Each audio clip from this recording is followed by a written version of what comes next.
Ces livres cachent beaucoup de secrets. Une raison d'aimer la vie. La mort de Richard Brotigan. Qu'est-ce qu'il fout depuis ses 10 ans? Shit.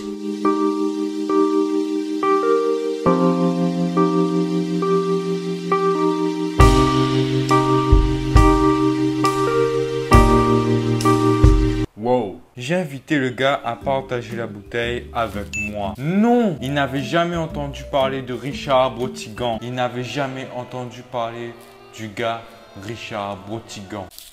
Mais il sortit une petite boîte de sa poche et le posa devant moi, en souriant. Je lui ai expliqué que Brotigan, une des bonnes raisons d'aimer la vie. J'étais à 2 doigts, 1 et 2, d'envoyer un torrent de larmes. Comme ça fait mal.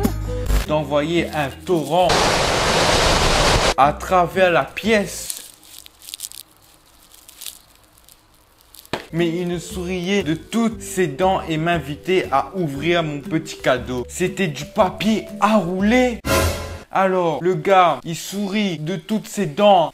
Et moi, j'étais à 2 doigts de pleurer. Et lui, il m'offre un papier à rouler. 5 paquets neufs. Il les avait négociés dans un bar du Pirée. Il a fait le chemin exprès pour moi. Et lui, c'est un vrai.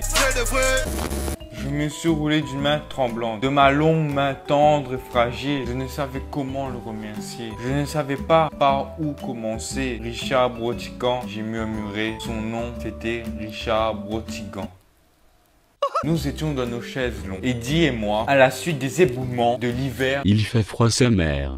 Nous avions perdu 3 bons mètres de terrain et le cabanon où je rangeais le matériel de jardin s'était abîmé dans l'océan avec ma tondeuse à gazon. Une sabot de 7 chevaux qui m'avait coûté les yeux de la tête quelques années plus tôt. Je n'étais pas très emballé à l'idée d'engager de nouveaux frais dans cette branche, mais je subissais certaines pressions de la part de mon entourage. De leur entourage.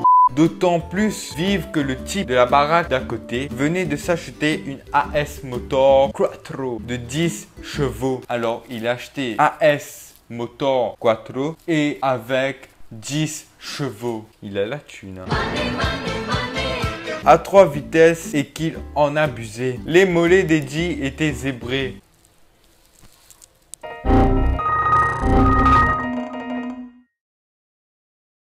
De fines éraflures blanches, les chardons avaient envahi notre coin préféré. Comme si en s'effondrant, la falaise avait crevé des œufs et que nous eussions désormais à subir l'effroyable invasion d'une armée de petits salopards qui nous prenaient à l'abordage. À l'abordage, bande de salopards. Passaient sous nos transats et s'étalaient vers la maison. Si l'on se penchait par-dessus bord, on était saisi par l'ampleur du phénomène. Une tenture mauve et argentée qui flottait jusqu'au pied de l'océan, une trentaine de mètres en contrebas, et qui semblait s'étendre jusqu'à la frontière espagnole. Geoffrey Dazat. Le type Geoffrey Dazat, c'est le type qui s'est offert AS Motor plus les 10 chevaux. Me regardait en souriant lorsque je sortais de chez moi. Les mollets d'Eddie étaient le seul nuage de ciel. Alors là, je comprends plus. Le mollet d'Eddie, c'est un zèbre ou un nuage? Je n'avais pas envie de m'acheter une tondeuse à gazon, mais il faisait si doux que je n'y voyais plus très clair dans mes sentiments. Alors là, c'est... Il veut s'acheter une tondeuse car ses sentiments sont devenus trop doux.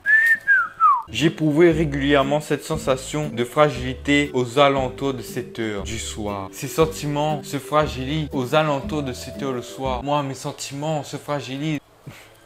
Il n'y a pas d'heure. Lorsque j'étais posté dans ma chaise longue, Je suis posé au calme, ouais. aux côtés d'Eddie, il se baigne au soleil silencieux. Bon, le 2, il va s'arrêter. Je mariais les vapeurs océans à quelques doigts de Glenfiddich. Cette fin d'après-midi n'était pas plus radieuse que celle dont nous avions profité. Depuis le début de la semaine, il n'y avait rien dans l'air, rien de plus que les autres jours. Pourtant, j'ai tiré de ma poche toute une série de réservations pour les rencontres internationales de piano. Oui, et avant qu'elle ne m'ait sauté au cou, attention le coup, Attention le coup, je vais sauter. Attention. Je lui ai annoncé que j'allais régler cette histoire de tondeuse et qu'elle avait raison, que c'était plus urgent que la peinture de mon Aston Martin. Oh! Il a une Aston Martin! Son journal lui est tombé des mains. À ce moment-là, nous avons entendu de sombres appels en provenance de la maison. Dion! Dion! Oh Dion! Oh! Eddie m'a jeté un coup d'œil alarmé.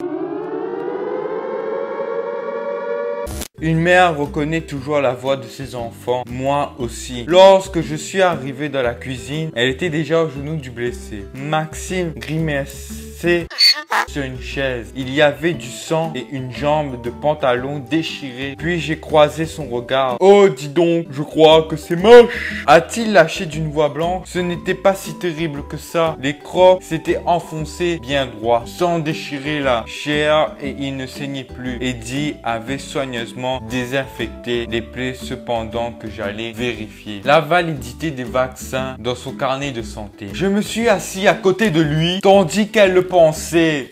À l'aide d'une pince à épiler, j'ai entrepris les multiples épines qui s'étaient enfoncées sous mes pieds. Je t'ai répété plus de 100 fois de te méfier de ce chien, n'est-ce pas? Et je t'avais interdit d'aller faire du skate de ce côté-là. Tu vois le résultat? Et encore, tu as eu de la chance qu'il t'ait laissé filer. Un schnauzer serait capable de te dégorger un bœuf. Justement, j'ai bien envie d'appeler la police, a déclaré Eddie en posant son regard sur moi. Non, pas question. Elle s'est dirigée vers le téléphone. Écoute, Eddie. Assieds-toi, faut que je te parle. Je ne suis pas sûr de vouloir payer une amende pour la violation de propriété privée. Je parie qu'ils vont nous demander de ce que notre fils fabriquait chez les voisins. Elle serrait le combiné dans ses mains. Son visage était froid. Elle hésitait à composer le numéro. Elle devait se dire que j'avais peut-être raison pour une fois. Malgré tout, je me tenais prêt à bondir sur l'appareil. Puis, nous avons échangé un nouveau coup d'œil. Mais Lou, ils vont jouer depuis là-bas qu'ils sont nés. A-t-elle pratiquement gémi. Bon sang! Mais quand vous mettrez-vous dans la tête que ce terrain est désormais clôturé et que vous n'avez plus le droit et que vous n'avez plus rien à faire ici, Maxime s'est avancé vers moi, vers sa mère en traînant la jambe et lui a noué ses bras autour de la taille. Oui. Autour de moi. Je connaissais d'avance les mots qu'elle allait prononcer. C'était comme si je les sentais déjà crédiller sur ma poitrine. N'empêche, est-ce que c'est une raison pour que nous laissions dévorer nos enfants? La suite dans le prochain épisode. À bientôt.